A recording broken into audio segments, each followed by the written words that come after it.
This is a mini meditation guided by Bombas. Repeat after me. I'm comfy. I'm cozy. I have 0 blisters on my toes. And that's because I wear Bombas, the softest socks, underwear, and t-shirts that give back. One purchased equals one donated. Now go to bombas.com/listen and use code LISTEN for 20% off your first purchase. That's bombas.com/listen and use code LISTEN at checkout. This is Jordan McLeod from Texas State. You're listening to Fun Belt Podcast. This is the Fun Belt Podcast, part of the Believe Network. Hosts, the Dusty Thibodeau of Warhawk Report, Jeremy Harper of Howl Razor, and Shane Metlin of the Daily News Record. I think it's potentially a very good week for the Sun Belts. But I'm just kind of going off on a random rant. It's just frustrating. It's Tibbs, welcome back. Welcome back to Fun Belt Podcast, and we're down a man. But let me tell you something about being down Shane Metlin. Shane Metlin is doing the Lord's work, Tibbs. He's one of those newspaper reporters that when it's this time of year, it's not enough to cover, the pro sports, the college sports. He's out there grunting, out there in the Badlands, covering the high school football. Tibbs, did you ever cover high school football? I did. I'd always try to check out the regional prospects that ULM had on the horizon. Go check them out in their native environment. Even traveling down to New Orleans a couple times to see guys that were at John Curtis, a couple guys in Baton Rouge, Lafayette, just wherever the winds take you. But you always go there. You get the canned Coke, you get the chili dog, the popcorn. But did you go into those dark, corners of Louisiana? I'm talking about the small towns that you never hear of unless there's some sort of horrible crime or something that happens. But just those towns that don't really bubble to the surface of the radar, but man, they love their high school football. Have you ever been to those towns? Rayville, Louisiana, the Hornets, baby. Yeah. Arkansas can't breathe without high school football.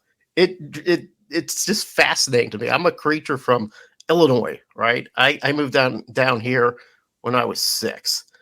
My parents were just shocked by how much play high school football got on the local news. Just was like, what is going on here? 40 minutes to high school football? What are we talking about here? But no, and when college football every now and then says, hey, we need to have some Friday night games, you know who rebels against that? The high school football guys. No, that is high school football night, guys. You can't encroach on that. I would rather you played college football on Sunday church time than you play on Friday night. That's how the people here are in Arkansas. And then I'm in the professional high school ranks where in Texas, we have 2 20,000 seat stadiums here in the city I live in. And they play because we are approaching 13, 14 high schools. They play Thursday, they play Friday, they play Saturday, Jeremy. Man, and they love it, don't they? It's like a way of life. They're tailgating. They're doing the things that they do in college. They steal players. They lure them in with secret deals. I know in Arkansas here, there are high schools that suddenly get drained of their talent, and all that talent ends up at another high school somehow. It's just kind of crazy that there's this sort of subculture out there where the local high school coach is the best paid guy in the entire town. It's like he has sway over the mayor. That's the kind of atmosphere that happens. I imagine in Texas. I know it happens in Arkansas. It's kind of nutty. But you know what's really nutty, Tibbs? About James Madison just scored again. No. We'll talk about James Madison. We'll talk about those guys.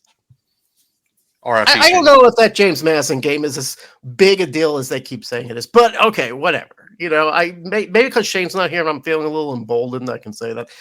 I will say there's something crazy going on, Shane. Have you been Shane? I just called you Shane. Tibbs. That's how much you miss him. I do. I just want him back. BetOnline is the world's most trusted betting platform. And it's your number one source for everything football. And it's actually my number one source for betting online. BetOnline has every stat, every matchup, and even live odds and spreads to bet on during the games. Do you think you know your stuff? Get in on our $200,000 mega contest and pick 5 games against the spread every week for your chance at weekly prizes and a share of $200,000. When the game's over, head on over to our online casino and get in on the game of blackjack or poker or unwind with any one of our 150 slot games. Head to the website today and get in on the action. Bet online, the game starts here. Have you been keeping up with this UNLV quarterback situation? This kid, I forget his name, but he has left the team. He said he wasn't given the money owed to him by their NIL word of mouth agreement, and he's done. He's redshirted. He says, I'm done. I led you to like 4 games, 4 wins. UNLV, one of those group of 5 teams that are on the top of the bubble when it comes to getting into the playoffs. Tibbs, have you been keeping your fingers on this pulse? Yeah, Jeremy, you're a businessman. Yeah. And at the end of the day, when there is a dispute, you go back to the paper, right? What does the contract say? You go into your file, you dig up the contract, you review the terms, and then you go to your lawyer and say, this is what it says. Yeah, isn't that what he did? Well, from what I understand, and Tibbs, we don't maybe have all the facts. You know, it's all on the Twitters right now. That's the official news source. Yeah. It sounds to me he didn't get it in writing. It sounds to me like somebody said to him, come to UNLV, come from Holy Cross to UNLV. We'll get you $100K. And he won the starting job and he didn't get his $100K. And now he's like, where's my K? He ain't getting it. They probably put it all on black and it was red. But, okay, so, we were talking about this offline. I don't blame the kid. I mean, I blame the kid for being duped a little bit, if that's truly the situation. Now, I've heard some reports, probably led by the school, say, no, it wasn't a matter of us not paying it. It was more of a matter of after such a hot start, some agents start sneaking onto campus and start filling his head with ideas that he can go somewhere else. I've heard that storyline. I don't know what storyline it's true, Tibbs, but it doesn't matter. What matters is that this is the state of college football right now, and we have nobody else to blame but ourselves. Well, we're turning into the professional ranks where there's going to be salary disputes, so they're going to hold out of camp. But I'm still waiting for the day where, okay, you dropped too many passes, you're now waived. We're revoking your scholarship, so you can't play. Oh, but you're under contract, so we're just going to demote you to the practice squad, and good luck. Yeah. And is that why we remember how it used to be? You had 2 types of fans, Tibbs, and you could be both types. You could do it. You could be a fan of the pros, and I am. I like watching the pros. And you can be a fan of college sports, and you were kind of a fan for college sports for different reasons than you were of the pros. Like when I watch the NFL, Tibbs, I know I'm watching the very best athletes in the world perform this particular sport. I'm watching the very best. These guys are in top physical condition. These are grown-ass men doing incredible things. So I like the NFL. I like watching that. I like watching college sports because maybe it wasn't the best athletes. These are kids still growing into their athleticism. But man, there was tradition. There was fire. There was heat in those games. There's this sort of bitter rivalries that some of them were over 100 years old. There was some real meat to this, and now it doesn't seem like we have that anymore, Tibbs. Yeah, it's ruined the game, all because of the good old NCAA. And I think it's a shame. I love the college game because it was still kind of the pure. You were the amateur. You were still on the proving ground that you had to showcase that you were a guy that could play at the next level, the professional ranks, to get paid, to make the millions, to get the bag. But now it's like you arrive the first day that you're a 17-year-old stepping on campus, and as soon as that first check clears, I don't care if I got to play.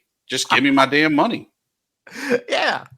And why would you? Like, if you were getting 60,000 a year to be the long snapper, do you As a really? 17, 18-year-old kid? Yeah, that's all. That might as well be $1 million. Yeah. And why do you want to work that much harder? If you have 2 long snappers on the team and you're both getting paid, why are you trying to work harder to win a spot on the team? I don't get it. But here's the thing: it doesn't matter, Tibbs. We can be old men and complain about this all we like. This is Get off the my lawn. reality we have to face. I'm sorry, Tibbs. I didn't quite catch that. You said something. Get off my lawn. Yeah, that's how we are. I mean, when I hear about the complaining, it does sound to me like, oh, God, we're just old men that can't accept what is happening now. And we have to find some way to accept it. I just don't want to accept it through some kind of bullshit answer like I heard today. I heard something today on the radios, one of the national radio shows. So I was driving somewhere. I forget. It was like a guy like Neuheisel. It might not have been Neuheisel, but it was like one of those guys, right? And he was talking about, how some people will say, well, when we start paying coaches more than $1 million a year, that's when things start going awry. But then he started defending the coaches. Oh, those guys work in the trenches. Some of them worked for free back in the day, and they pulled themselves out of like the gutter to make that $1 million a year, to make that $10 million contract. Listen, I don't care. There's a lot of people pulling themselves out of the gutter, guys. College football, in the scheme of things, is very low on the totem pole, and we're paying these guys a lot of money because we put them on top the totem pole for no reason other than we've said that this is important, and it's not. So don't go around saying that inflated coaches' salaries is not part of the problem. That is one of the many facets of the problem. Don't go around defending the coaches because you want to interview those guys and not offend them. I know that some of the coaches, especially the guy from Clemson, he gets all touchy when you start talking about his salary. But let me tell you something. Everybody, not just the NCAA, Tibbs, everybody from the fans who allowed it to happen to the coaches who did their sort of hypocrisy when it comes to paying themselves but not paying players, to the universities who felt like they had to propagate this race. We're all at fault. So this kid from UNLV, go get your bag, brother, because that's where we are right now. Just go ahead and get it. I don't care how many people say you sold out. You didn't sell out. You were just promised some money and you didn't get it. Go get it. We allowed it to happen, Tibbs. Something else going on in the greater landscape. Thank and I God told you last week, we're going to lose a team. Texas State, flirting with the Pac-12, flirting with the American. And then outside of the Sun Belt, the Mountain West has notified the MAC, the stable MAC, that they are interested in Northern Illinois and Toledo as football-only members. So we're back to that, where you're in a cluster of conferences for 2026. Yeah, that's first of all, it's wild. I didn't know about the MAC deal. It's wild to me that people are still batting around these football-only things. That's just goofy to me. But I tell you what, I don't think Texas State is a done deal at all. I think Texas State right now is flattered that they're being considered. They're also being considered for the Mountain West, Tibbs. They're the Pac-12 and the ACC. They're fine. They're the shiny new product right now. They've had a couple wins and they feel pretty good about themselves. I don't think it's a done deal. When I look at these conferences right now, Mountain West, Pac-12, the AAC, all three of them to me look like potential sinkholes. Conferences that don't have everything set together. They don't have their foundation set up. Hell, the Pac-12 doesn't even have a broadcast deal. And they're like, come aboard. They have to pay like $25 million exit fees for these Mountain West teams. Why would you want to be a part of that mess? I don't get it, Tibbs. Do you get it? Do you think it, like, first of all, Texas State goes, fine, that's good. We'll figure it out. But is that a good deal for Texas State, in your opinion? I think maybe the Mountain West would be, because it is kind of within their footprint. Yeah. I think the American has the prestige of being the big conference. But if you look, the Sun Belt's in a lot better, more stable position where they are now. I equate a lot of this movement to if we revive the Southwest Conference. The Southwest Conference back in the 70s, the 80s, Yeah, sure. was the premier of the premier college leagues. Sure. Everyone wanted to be a part of it. It was the dirtiest league. It was also where national champions went and played. But right now, 2024, if we revive the Southwest Conference, Yeah. it's in name only. So what are you really getting if you join this bastardized Pac-12, the bastardized Mountain West, the American that somehow has kind of survived all of this realignment and picked up some pretty good teams every time the deck shuffled. But now I feel like it's kind of like, okay, Texas State leaves. It really kind of screws the Sun Belt overall because who's out there that we really want that adds the same type of value to it? Tibbs, you are reigning truth. I don't know if you remember this, but remember when the Dukes of Hazzard, Bo and Luke Duke, the actors who played those guys, were in a contract dispute and they left the Dukes of Hazzard for a while and they brought in Coy and Vance Duke, the cousins of Bo and Luke, and for like almost a whole season, fans had to watch a Dukes of Hazzard that didn't have Bo and Luke and had Coy and Vance. That's what this new Pac-12 and this bastardized Mountain West and this shade of its former self American is. They're the they're the Coy and Vance of their former selves. And it may say Dukes of Hazzard. It may have Uncle Jesse and Daisy and Boss Hogg in it. But it's not the same show, guys. Texas State, you are being offered a guest starring role or a reoccurring role in a show that's not nearly as good as it used to be. So think about that. You may be getting some royalty checks. You may get some short-term success in the publicity push, but in the long run, is this a good deal for you? You've got to think about that, Bobcats. We can't, Tibbs, we can't make that decision for them. I mean, I know we're wiser than most. We have a little bit more experience, worldly experience. They could come to us and we would give them the honest counsel they need, but they're not coming to us. We can only say it through this show. You got to make the decision that's best for you, but is this decision that you're contemplating the best decision for you? I don't know.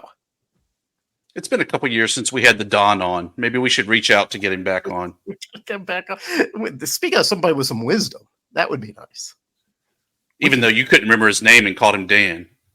Yeah, and he got all mad. But that's all right. What people call me a lot? Oh, we gotta stay G-rated there, Jeremy. Jeremy. They call me Jeremy. Hey, Jeremy. I'm like, no. There's 3 syllables.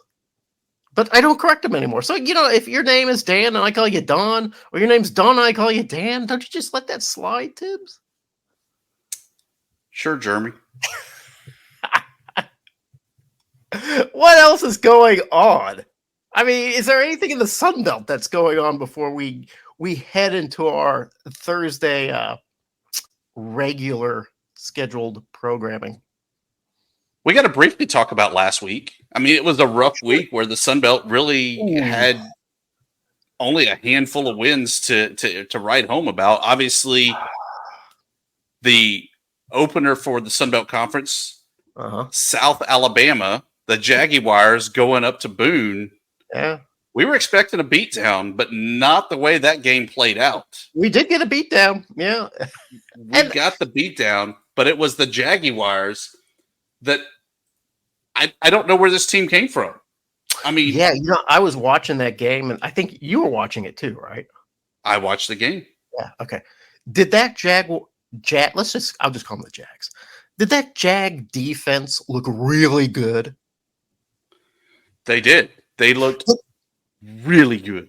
Now, did that Mountaineers defense look awfully bad? The whole Mountaineers looked bad. But especially that Mountaineers defense, they were bouncing off Fluff, whatever his name is, the running back for the Jags. They were just bouncing off that guy. Like, they could not tackle anybody.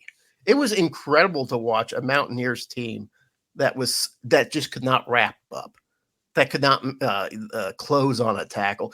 And on the other side, to see that Jag defense, they looked fast. They were coming off the edge with blistering speed. They're coming down the middle with even more speed. Gio Lopez looked like a pro out there. Oh my God, Tibbs, have we just totally undervalued the Jags? I mean, we'll definitely preview week 5 coming up. Well, that'll be a good time to value them then. That's for sure. I love you, Applewhite. I love you, Geo Fluff. I'm not picking you again just because I didn't pick you last week and you came out of the gates and just put an ass whooping on the Mountaineers. So I'm tipping my hand early, Jeremy, that I'm picking LSU over the Jaguars. More so out of let's just keep a good thing going. That might be the way to go. Tibbs, was it just a little bit off center here? Was that a bad loss for the Sun Belt? I mean, you go to Boone, you have the cameras at ESPN. It's the only game in town, college-wise. The stadium is full. It's full of those raucous Mountaineers fans. And you get a visiting team like the Jags, who are projected not to do well, comes in and just stomps them. I mean, was that not a good look? Yeah, I mean, that was definitely a rough look for the league where your presumptive preseason champion, the player of the year with Aguilar there, the guy that was featured in the NCAA football, Caden Robertson, showcased, and they just get curb stomped by really a middle of the pack South Alabama. And when I say middle of the pack Jaguar fans, I mean in the preseason poll. Hey, listen, no disrespect, Jags. No, we didn't see it not coming, at all. we did not see that coming. But yeah, I definitely think it was a bad look for the league where, like I said, you have this middle of the pack team that comes in and just whoops your preseason. Maybe it's also a good thing, though, that it showcases just how deep this league is. And when Texas State bells and they're bottom of the Mountain West, that, hey, so sorry for you. We're competitive 1 through 13 without you. Yeah, that's true. It wasn't compelling football. I'll give you that. It was compelling to me because I'm like, this isn't supposed to happen. But I imagine for the rank and file football fan who wasn't very familiar with the Sun Belt, they were looking at that game going, I don't see what the big deal is. The Mountaineers I thought were supposed to be good, they're not. You know what started off really good though, Tibbs? Saturday football. Those 11 o'clock games. At all one point, yeah, there was a lot of them. There's at least 3. At one point, let's see, the Cajuns were up on the Green Wave. At one point, the Herd was up on Ohio State, like 7-0. And they tried to stop the game at that point. Yes, they should have. At one point, JMU was up against North Carolina, and it was like, wow. This is going to be that repeat of, what was it, last year? Or was it the year before, where we're beating Texas A&M and Notre Dame on the same day, and it looked like finally that the Sun Belt was coming out. And then, for the most part, Tibbs, that was it. That was the glowing moment of the week. Yeah, it was rough. Other than that James Madison game there on the Saturday where they put a whooping on North Carolina. It was great because I was on my way to Austin for the ULM Texas game. Yeah. And on the Sirius XM, I only got the North Carolina broadcast. So I get to hear the game, but from the complete opposite where the world is just melting down scenario where they're like, oh, we've never given up this many points in a quarter. We've never given up this many points at a half. Our game total is 70. So they did at least match the game record. But it was fantastic to hear them just, the world is ending. And I was cheering more and more for the Dukes to keep pouring it on and getting that big ACC win. Who do you think was more despondent? North Carolina fans or Appalachian State fans? Only because I got to hear it. North Carolina fans, okay. Where, I mean, they wanted to cancel Christmas. They were going to close up shop. They're done. Basketball may not even happen this year for the Tar Heels. No. It was a complete just implosion of the entire universe.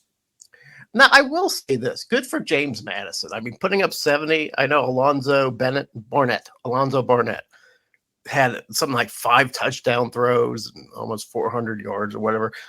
Just a great showing all around for James Madison. Still, Tibbs gave up 50 points. They gave up a lot of points in that game. 50 points, that's a lot of points. Is that like a little bit? Should that worry JMU a little bit? I mean, yes, granted, they poured on more points, but do they look at their defense and go, whoa, we've got some holes here? Maybe. I think that it was also a little bit of coasting, that they knew the offense had the game under control. Okay. So do we have to play as tight a defense and as good a defense? Probably not. So I don't read too much in the 50 that you gave up. I definitely read a lot into that 70 points. Well, look at this, though. You know, Texas, they didn't have to. They could have coasted, but no, they just shut down the law there against ULM. What was it? They gave you 3? Should have had 6. Bad snap on a second field goal. But look, let me tell you this. I still continue to not really be too impressed with Arch Manning. Yes, really? He led the Longhorns to a win over ULM. Should have done it. Also threw a pick on his opening drive. Had another pick later on. Yeah. Threw for about 250, 60 yards, somewhere in there. About half of that came on 2 plays. That's pretty pedestrian. And so, yes, I definitely left that game saying Texas is back. Texas is a very good contender for the national title. Yeah, congratulations, Longhorns. But Arch is not your guy yet. Yeah, probably like a young guy that still needs to learn the playbook. That's fine. But what'd you think about the Warhawks? I didn't get to watch the game. I just saw the final score. I'll say this. Yes, Texas has a great defense. I still have a lot of concerns over the lack of a passing attack from ULM. And yes, I know that the booty was just not bouncing the way he should have. I will say this. I left the game there impressed at how high his football IQ is and how smart he is. He did a lot of things that I had not even seen professionals do. You're talking about Booty. Talking about Booty. Okay. But I don't feel that he has the talent to back up the IQ. And he hasn't shown it. Maybe this is me calling him out, and this week against Troy, he throws for, 600 yards. Fantastic if he does. But I'm just telling you the impressions that I had of the Texas game. I'm very scared that ULM is riding General Booty on the strength that his name is General Booty. I'm a little worried about that because his numbers have not been good. I am impressed with what you've said here about his mental state, his smartness for the game. So maybe that translates into a better result later on, especially when you get into conference play. But yeah, right now I'm a little bit worried about General Booty.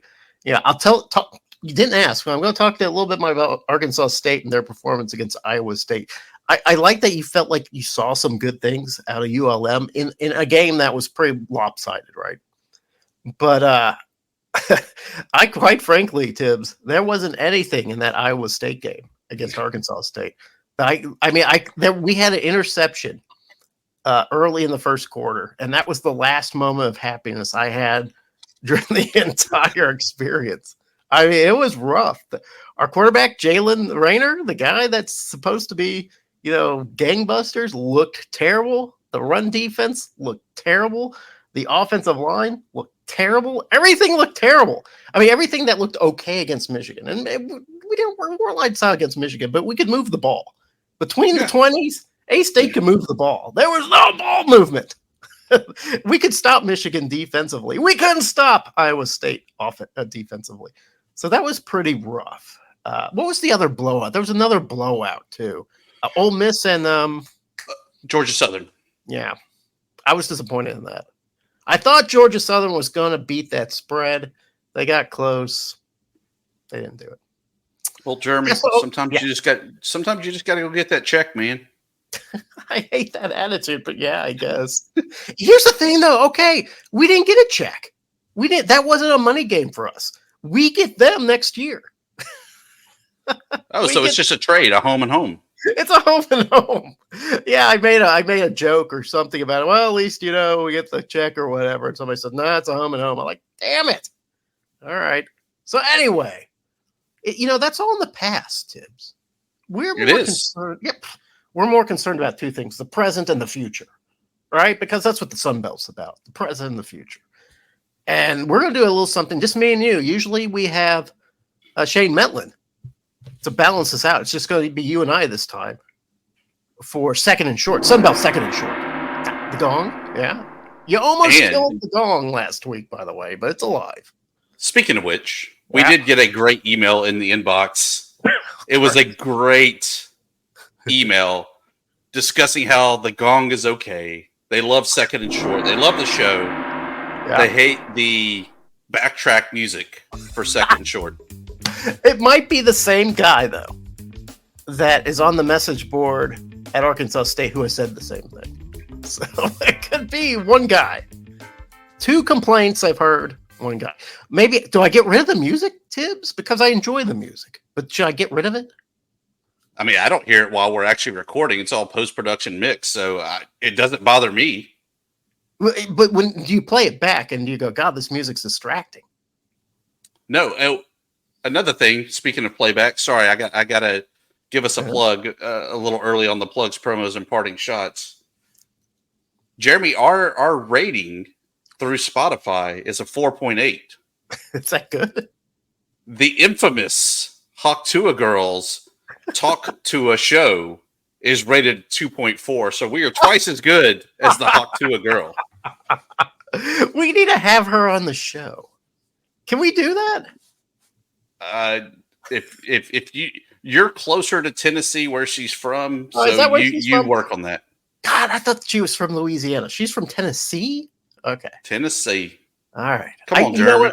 I don't even know much about that. Hawk-Tua, I know, has something to do with something or another. I'm not going to say what, but she seems nice. I like her. We can have her on the show. Maybe she knows a little something about the Sun Belt. I think she's probably Tennessee or bust. Or she's a big Middle Tennessee fan. I was going to say she might be a big Middle Tennessee girl, in which case we can give her some hell for that. Okay, you know how second and short works, though, Tibbs, right? Yeah, we beat a gong to death. We beat a gong when we say second and short, but what we really do is we dive deep. Actually, we dive pretty shallow into the week's upcoming games, where I'll throw it to you, you give some analysis, and then I kind of close it off. Usually we ping pong back and forth with Metlin. Metlin's not here, so we're going to try to keep it short, 2 minutes per game. We try to keep it that way. It doesn't always work that way. So I ask you right now, Tibbs, are you ready for Sunbelt second and short week 5? Bring it on. No Thursday games. We are free of Thursday games. Everything happens Saturday, September 28th. First game of the day, the Ball State Cardinals. They're 1-2 in the MAC. Versus James Madison Dukes. You might have heard of them. They're 3-0. They start at 12:30 p.m. Not 11, not 12, not 1. 12:30 p.m. on ESPN Plus. The Dukes, based on the thrashing I imagine that they gave to North Carolina, are a 20.5-point favorite. What do you think comes out of this Dukes-Cardinals game? Another whooping. And I think that James Madison is still focused and ready to go, knowing that they have their final non-conference tune-up before they travel to the Bayou to face ULM next week. So they want to work out the final kinks so that they can, in their mind, win the Sun Belt, host the championship, have pretty pictures, and then lift the hardware. Okay. I like that. You know what? I have a little experience with Ball State. Arkansas State played them in a bowl game one year, and I think Arkansas State won. It was cool. You know what? Ball State, they're 1-2. I think they beat their FCS opponent. They got blown out by Miami of Florida, and then edged out by Central Michigan and a Donnybrook, guys. Man, it was crazy. There was 3 lead changes in the game's final 5 minutes. So I don't know. They might be completely exhausted. I have to agree with you, Tibbs. It's going to be James Madison Dukes. 2 o'clock, about an hour and a half later, Texas Bobcats suit up for the Sam Houston Bearcats. They're not playing it in San Marcos, but they're not playing it wherever the hell the Bearcats are from either. They're playing it. What? Yeah, that's right. You're right. They're playing it in Houston, man. This is like the 4th game in a row where the Bobcats aren't playing a true road game. I don't know how they did it. Congratulations, though. They've done it. Bobcats are an 8-point favorite. Do they deserve to be an 8-point favorite over 3-1 Sam Houston? I don't know, because this is a pretty good Sam Houston team that comes in here. Texas State does lead the all-time series 50-37 with 5 ties from back in the day. Nice. Great stat. It's a preview of the NFL. They get to play it in Houston's NRG Stadium. So even with a lot of Bobcat fans that I know will be there, seeing where President Kelly Dampus has bragged about the tailgating spots being sold out, they have a student bus coming over. It's going to feel like there's about 6 people in the stands and not very rambunctious. So it will be interesting to kind of see what that game atmosphere is like. I will actually be in attendance at the game for the show. But this is a Sam Houston team that beat Rice. Yeah. They beat Hawaii. They beat Sam Houston. So they've got some experience under their belt. I think that they have not really had a struggle of a game so far. I kind of like the Bearcats to win over the Viva La Boob Cats in this contest. I think 8 points for the Bobcats is a little too generous. I think the Bobcats maybe edge this one out. But I tell you, not only is Sam Houston 3-1, so they know how to win. I think this game is more important for the Bobcats to win than even that Arizona State game, which they could have won but lost in San Marcos. They need to win this game. The Bobcats, if they want to pull themselves back into that, hey, we're a playoff contender too discussion, they got to win this game. I mean, there's no way they're in it if they don't. So I think the Bobcats find a way to pull this out. But man, it's too bad that the Bearcats, there's so many cats in this, are playing so well. All right, at the same time, the Raging Cajuns, your favorite, the Louisiana Raging Cajuns, they're 2-1. They take on Wake Forest, the Demon Deacons. They're 1-2. 2:30 p.m. ACC Networks. The Deeks, given that home field advantage, 3 points. I don't know much about Wake Forest. I do know that when there's Power 5, Power 4 teams that go up against the G5, you either want somebody like Vanderbilt or you want somebody like Wake Forest. So, do the Cajuns bounce back against Wake Forest? I think so. Wake Forest has not necessarily been the powerhouse of the ACC. They are, still good in basketball, still good in baseball. But for football, it's a struggle bus. I think the Cajuns are able to go pick up a big ACC win for the second week in a row of the Sun Belt Conference and able to get back on the winning track. Yeah, I think it was really funny that the Deacons played Ole Miss this year, lost 40s and to 6. bought it way out. And immediately said, we're not doing the next game. We're done. We're done playing you, Ole Miss. So, I don't know. There seems to be a lot of discontent there at Wake Forest. Maybe a little bit of loser's mentality. Here's a big game. They're going down. They're going to the SoCon. Well, would you have Wake Forest in the Sun Belt? I would. They would bolster the men's basketball, women's basketball, and baseball. So yeah, there might be. They check 3 of the boxes. Okay. All right. Same time, perhaps the most important game for the Sun Belt in Week 5. Even though there's a bit of desperation coming from Boone, Liberty Flames are 4-0. Strike the schedule be damned. At Appalachian State Mountaineers, another game at Boone. It's at 2:30. It's on ESPN Plus. It's not going to be on the U. It's not going to be on the flagship station. It's not even going to be on 2. It's going to be on the Plus. The Flames, perhaps after seeing what happened with the Jags, 3-point favorite. Tibbs, are the Flames going to dust the Mountaineers? It pains me to say it, but I think it happens. I really lost a lot for App State last week, not only because they just lost, but they got absolutely manhandled, destroyed, Trucked by the Jaguars last week. With that said, this is a pretty hot, well-coached Jamie Chadwell team coming in. They're 4-0. Yes, they've played the likes of Campbell, but they've also gotten a big win over East Carolina, over UTEP, New Mexico State. So they've already seen conference action going on. This is a big game for them, just as much as it is for the Sun Belt, because they're trying to showcase that it was not a fluke that they were in one of the big bowls last year. They're trying to showcase that they deserve to be in the 12-team playoff this year. And what better way than to beat the perceived Sun Belt Conference champion of App State at their place? Here's what deepens the dismay for the Mountaineers, too.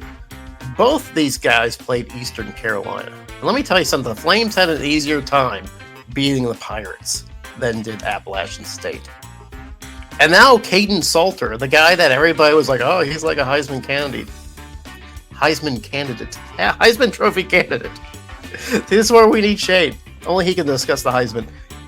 He last week threw for 4 touchdowns. That was his best output of the year. He's heating up. So it doesn't look good for me. I'm picking the Flames too. And I hate the Flames, man. Tibbs, I hate those guys. But he's flaming a week out. ago, I would have picked the Mountaineers. Now I'm picking the Flames. Same time, everything's happening at 2:30, by the way. If you're watching football at 2:30, Tibbs, you're going to be overloaded on Sunbelt. Because another big game is happening. Well, big by their standards. I mean, big in Georgia standards, right? What are they calling it? The Georgia Grown Bowl? The Georgia... What's it called? Don't call us hate. The Georgia Grown Bowl. That's right. It's no longer hate. Georgia Southern Eagles, they're 2-2 at the Georgia State Panthers. They're 2-1. Good for them. 2:30 p.m. It's on the U. This one's on the U. 3.5 points for the Panthers. They get that sort of home field advantage, 3 points. Tibbs, I want to know, are the Eagles going to get out of their funk and find a little defense? It pains me that this game is no longer the good old-fashioned hate, Georgia hate, whatever you want to call it. Yeah. I hate that.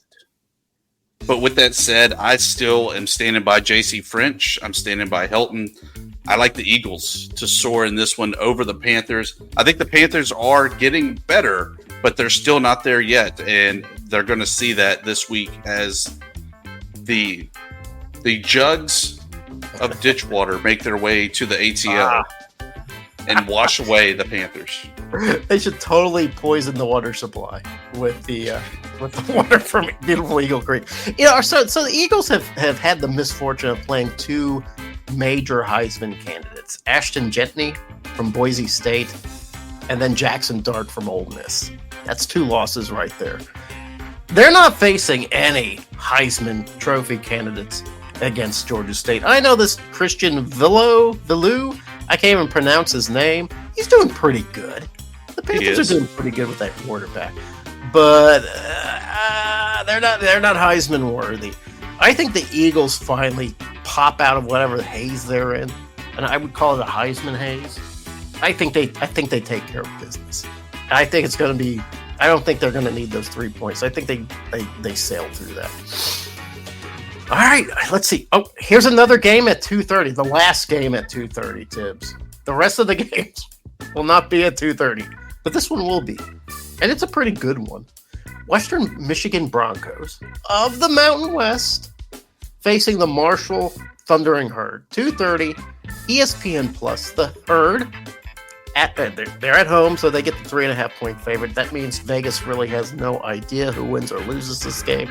Did you know, Tibbs, that Western Michigan and Marshall have a common opponent? Do you know who it is? They both got to witness the dotting of the scribe as they both went to the Big Horseshoe to face Ohio State. Now the Broncos, they got shut out 56-0 after watching that eye get dot. Marshall, they put up 14, lost 49-14. What does that tell us? It tells us nothing. But maybe you can tell us more, Tibbs. So the big story last week was that the Huff Shuffle made the offer for any Ohio State player that wanted to transfer over. He had an all-you-could-eat Tudor's Biscuit NIL deal for him. The story continued in the postgame. Huff would not name the player, but said at least one Ohio State player said, "Coach, what's the word on them biscuits?" So my point being, they may have picked up an Ohio State player midweek. It doesn't matter. They were still going to beat Western Michigan, but they'll have even more emphasis on this game, knowing that they have the potential to showcase this new Ohio State player. I think the Herd not only win this game, I think they win it pretty easily. Western Michigan just gives up a lot of points. They've given up points even to their FCS opponent Bethune, right? They just give up points. So I think the Thundering Herd has enough defense to keep the Broncos out of the end zone enough. I think quarterback Stone Earl is still learning the system, and he's getting better. I think they have a pretty good running back in A.J. Turner. Yeah, I think the Herd do pretty well at home. I think they do all right. Here's a weird game. Do you want a weird 4 p.m. game, Tibbs? I love weird 4 p.m. games. Old Dominion Monarchs, 0-3. Ooh, and get this. They're 0-3, and they haven't lost a game by more than 10 points this year. 2 of them have been by single digits. Old Dominion Monarchs at Bowling Green Falcons. Falcons 1-2, but the Falcons are 9.5 points in this, which, ouch, that hurts. Tibbs, are the Monarchs finally going to figure something out? I hope so. But, I mean, it's frustrating because they're right there at the cusp. Offensively, defensively, special teams. They just need a rabbit's foot, something. Maybe Ricky Ronnie can take the family back to Vegas. Shake out something to get a little luck flowing. But, yeah, this is the living up to the name, the weirdest team in all of college football, Old Dominion. I'll stick by them, picking them again. Maybe I should try to do a little reverse psychology just like we did for the Jaguars and pick Bowling Green to see if that was the X factor to get Old Dominion a win. But I'm sticking with the Monarchs. Yeah, you know what? I don't know much about the Bowling Green. I know they've played Penn State and Texas A&M, and you know what? They played them respectable. I mean, they didn't get blown out by either team. So I guess that's why Vegas kind of likes the Falcons. I think the Monarchs, maybe they beat the spread, but maybe not the Falcons. I don't know. There's something going on with the Monarchs. They can't score enough points. And until they start scoring some points, I just can't pick the Monarchs. You know what? This game might be. I don't like picking the same team in consecutive weeks for the O'Doul's Maintain Your Edge game of the week. But you should do it anyway. This game's really intriguing. It happens at 6 p.m. ESPN Plus. ULM Warhawks. They're 2-1. Your 2-1 Warhawks. At Troy Trojans. Oh my God, they're 1-3. Their only win, their FCS opponent. Trojans, nonetheless, a 7-point favorite at the Vet. Texas just drop-kicked the Warhawks into the next solar system, but Texas is going to do that to a lot of teams. Let me ask you this. Do the Warhawks have a chance to deepen the dismay of the Troy Trojans? History is not on the Warhawk side. They have not won a road game since 2022 when they blew out Georgia State. They have not won multiple road games since 2019. Yeah. I have not been impressed with what I've seen out of Troy so far this season. The Nevada game was definitely their chance to kind of win us over and showcase what they were able to do. Unable to get it done down the stretch.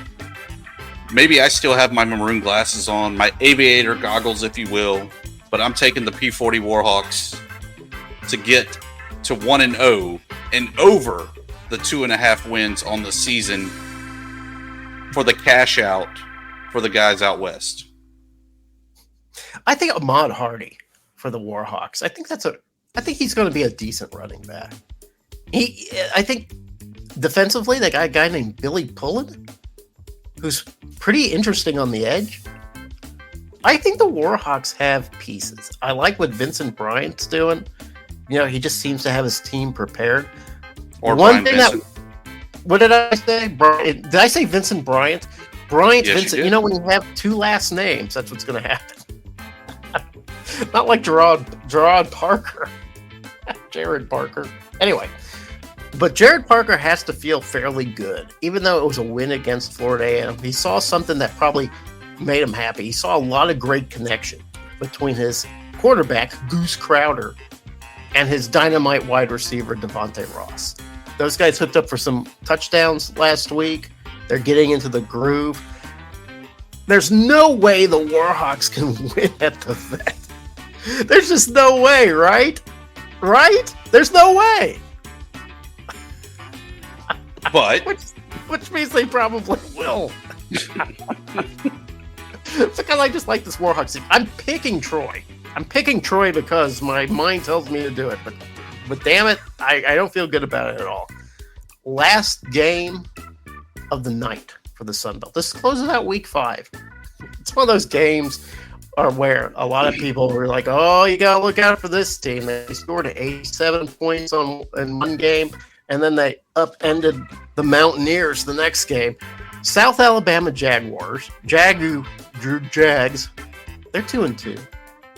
At number 14, LSU Tigers, who are 3-1. It's at 6:45. Why is it at 6:45? Because it's on the SEC network, and their times are always weird.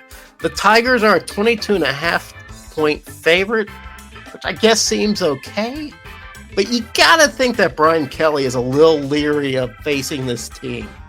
You know, he's got to be feeling just a little bit nervous. Don't you think, Tibbs? they say it never rains in Tiger Stadium. Oh, But they it say may that? be tears of Tiger fans. Oh, God. To be fair for the Jaguars, because of Fluff and Gio, two of my favorite players in the league, Yeah, great names. I'm too. picking LSU just on the reverse psychology. Oh, okay. All right, very good. Yeah, I don't, you know what, here's the thing, I'm just going to admit it. I don't know much about LSU, and I don't care. They're in the SEC. I don't follow the SEC. I follow the Sun Belt. I follow Major Applewhite, who must have poured the elixir of points inside quarterback Gio Lopez, because Lopez is on fire. He is one of the few quarterbacks that I can think of in the Sun Belt, outside of Alonzo Barnett, who had the great game against North Carolina, who's really living up to his billing. So that this could be a trap game for number 14 Tigers. I hope it is. And you know what? If I'm Brian Kelly of the Tigers, I might call up Sean. Sean Who's Clark. the head? Thank you. I kept saying Elliott. I might call up Sean Clark and say, what the hell do I have to do against these Jags? Because Sean Clark is one of these guys who's seen them firsthand and has seen what they can do. I am picking LSU, but only because I'm a coward. So there you have it. There it is. Sunbelt second and short. Week 5, we did it, Tibbs. We didn't need to have Metlin with us. It was just you and me. It was a great second and short. Congratulations. We did it before, Jeremy, when it was just the two of us. Yeah. We can do it again. We didn't break new ground. This is in virgin territory. Every week is something different, Jeremy. Let's end it there.